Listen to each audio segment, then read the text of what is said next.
For me, the most important was to have also the spirit of the Chronomaster, so the pump pushers, the lugs, the stuff like this, and also the chamfer running across each side of the case, and also on the bracelet was one of the most important detail of this watch, because it gives so much light and reflection when you play with it, when you have it on the wrist and you have it on the lights.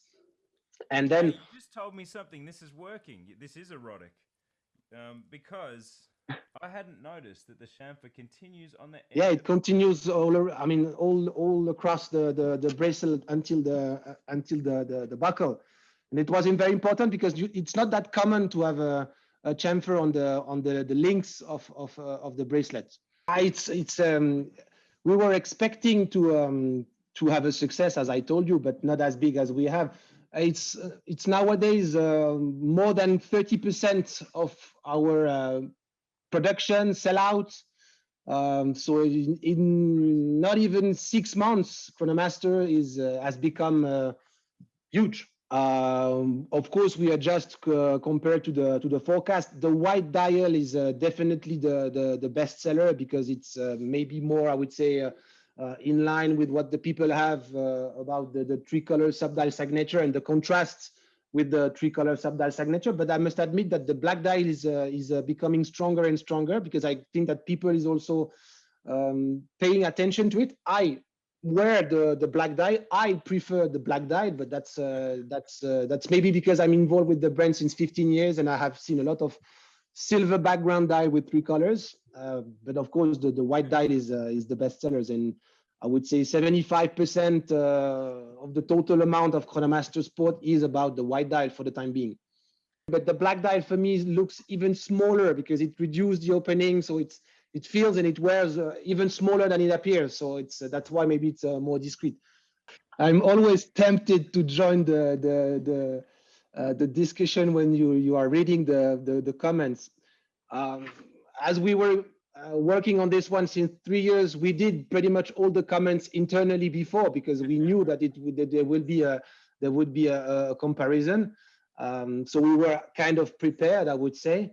But yeah, I mean, then when you feel it's right, when you feel you are legitimate, if there could have been only one brand that could, I would say, release something like we did, and I would say, and I can say it, to have the balls also to launch it and to be proud of it and to defend it. It could have been only us, taking into account what we have done together, the linked history we have with Rolex. We helped us in a humble way to become where they are, to access the throne where they are by providing the movement for 15 years. They helped us in terms of the design process. Also, during this same era, they allowed us to also to take some details from their designs to create the DeLuca, to create the rainbow. So it's very much linked together. But now we are completely separate. That's fine. Of course, then you have the history of Jean-Fred, who became, was the CEO of Zenith and then became the CEO of Rolex. I haven't received any message from him. I know that he have seen the watch. I know that they bought one to have a look at it, but I haven't received any comments, any bravo, any whatever. I'm sure that they are smiling. I'm sure that they are happy to have another competitors, because they want to stay the first, and they are very happy when they have more competitors. So I'm sure they are very happy to have this one coming on the market. I'm sure it won't hurt them. As I said, they are so huge that it won't hurt them. So that's why also we launched it, and we defended it, and we are very proud of it. And it's not Daytona. It's not at all a Daytona. Not at all.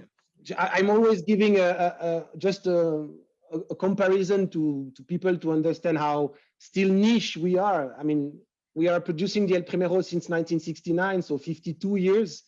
And we say that we are developing an average of 15,000 El Primero a year. So that doesn't give you a million watches or a million El Primero in 52 years. It's not even an annual production of Rolex.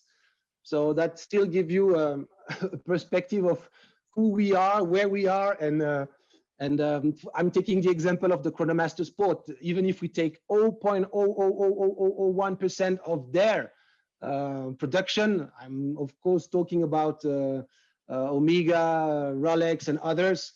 We will become big, and they won't be hurt.